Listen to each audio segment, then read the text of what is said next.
अगर आपको किसी भी कुर्बानी तक जाना पड़ता है, यहाँ पर क्या है, ये छोटा है। काश हम छोटा बनना सीख जाएं, काश हम छोटे बनने सीख जाएं, काश हम पीछे हटना सीख जाएं और हमारा खुदा में हमारे आगे आगे चलना। जब आप पीछे हटेंगे, आपका खुदावंद आपके आगे आगे चलेगा, और जब वो आपके आगे आगे चलेगा तो कोई आपके नजर नहीं आएंगे, क्योंकि आप में से आपका खुदावंद नजर आएगा। यीशु मसीह ने कहा था कि मैं दुनिया का नूर हूं, और उसने अपने शागिर्दों से भी कहा था कि तुम भी क्या हो,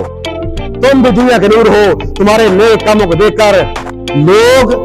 दूसरे लोग जो आसमान पर है, मेरे बाप की जो आसमान पर है, वो तमजीद करें। जरूर इस बात को आज हमने सोचना है, ताकि हम भी बैतलहम की तरह, जब वो हमारे अंदर पैदा होगा, शर्त ये है यीशु मसीह उसके अंदर पैदा हुआ, काश हमारा खुदावंद आज हमारे अंदर भी पैदा हो और हम भी एक नेक